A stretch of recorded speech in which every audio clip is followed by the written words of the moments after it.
Oh, how we all wish that we could just sit back, relax, and just watch the ball roll. How we all wish that we don't have to talk from time to time, reminding our children things that they need to do. How we all wish that all our children could just take the initiative. How we all wish that things just work seamlessly.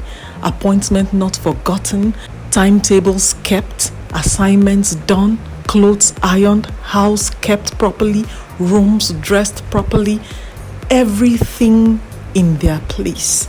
How we all wish that we do not need to suggest from time to time the things that need to be done per time, both in their lives as students or in their lives just as mere human beings. How we all wish that everyone just takes initiative and not leave things undone until it is spoken about. Must we always say before it is done? Can't things just work seamlessly? Really, things can. There is a very big possibility that things can work seamlessly.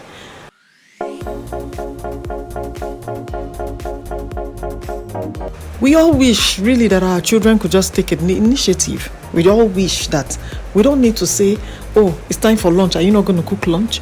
We all wish that we don't have to say, that assignment, have you turned it in and did you turn it in on time? We all wish that when it's time for them to go to the university, we don't need to sit back and say, have you applied? What schools are you applying to? What are you planning to study? We all wish.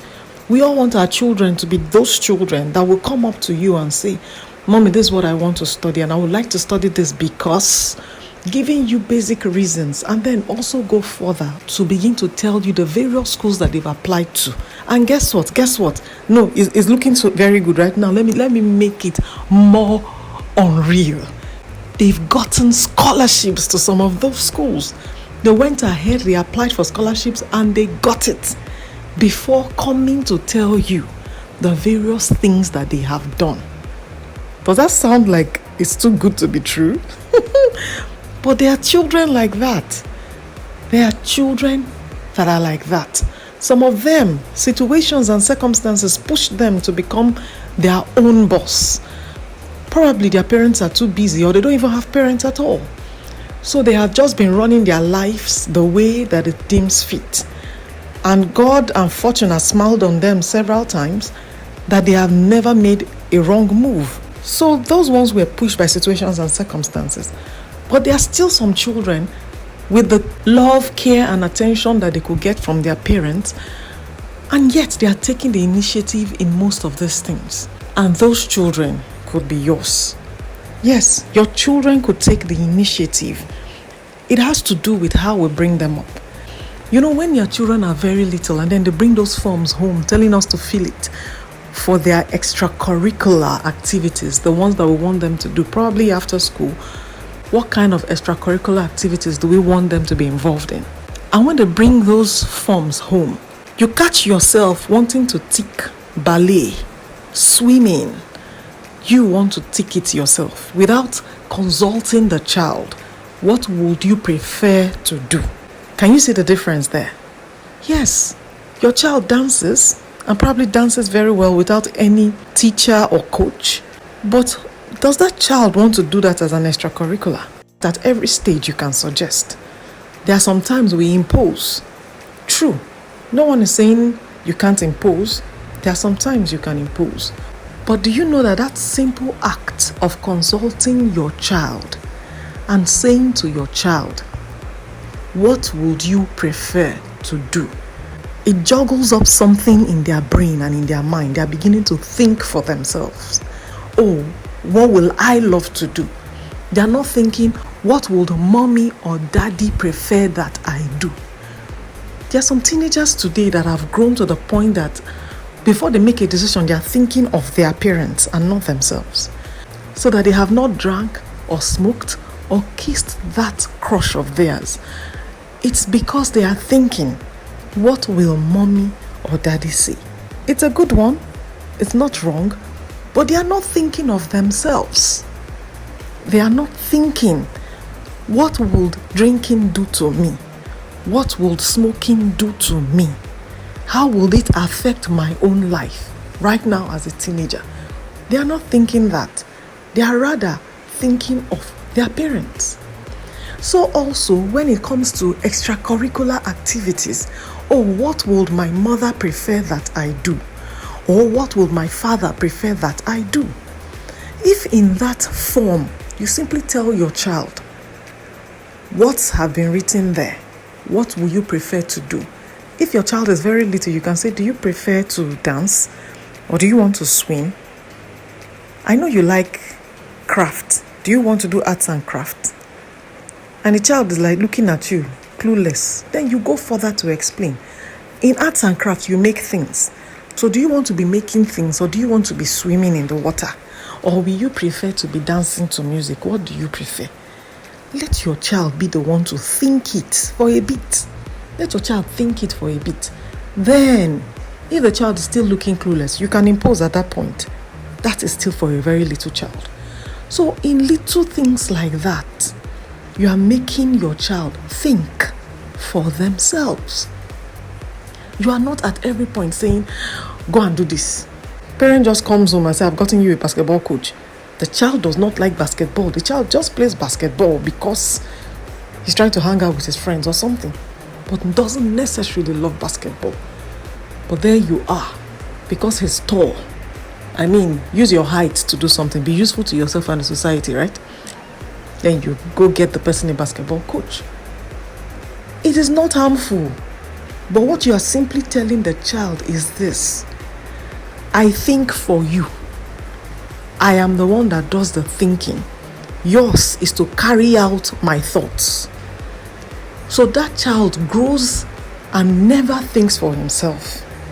Even when it's time to do internships, that child will never apply for internship. And then you get to a point, you're like, can't you think these things? Don't you know this should be the next step? No, the child doesn't know. Why? Because you have been doing the thinking. What will you study in the university? Your child tells you, I think I want to study this. You say, no. That doesn't even sound like it's related to you. From where to where? I've never even seen you liking that kind of thing. No, I think you will do better in this. And then you impose. And then that child has to go to the university to study what you have imposed on him to study. Gone are the days when growing up, if you are not an engineer, then you're a doctor. If it's not doctor, it's lawyer. Those were the things, the occupations. If you are not coming back home to say that is what you want to do, then you are on your own. But things have changed. No longer do people impose things on people, what they want to study. So, can you see the difference between children that know what they want and the children that the parents do the thinking for them? When you are not thinking, nothing is happening. So you need to keep thinking all your life so that your child can keep progressing. Because if you do not think, the day you stop thinking, that child stops progressing. In my opinion, having children think for themselves is the best way to bring up children, because you are making them become their own bosses. No, you are not losing your child. Your child will come to you for counsel rather than you always shouting, why didn't you do this? Why didn't you do that? So I'll prefer to be that counselor to my child than to be always dictating the next move or the next step to my child. So yes, your children could be those children that take initiative. Your children could be those children that will decide where they want to go to, which university they want to go to. Your child is not even yet in secondary school, but they can say to you, they want to study this in this university. It's normal for children to say, I want to be this when I grow up. I want to study this when I grow up. But the difference will be when your child tells you, I want to study this because of this reason, and I want to study it at this university. And then I also found out that scholarships are given by this grant and this grant. And it simply tells you one thing, that child knows what that child is talking about. It doesn't mean it's not going to change. It can change. But when it changes also, it also changes with right reasons. So there's a difference. You can start from now. You might feel my child is still a toddler, there's no need for all of that, but it is from now, from that young age, that we begin to groom children that can take initiative.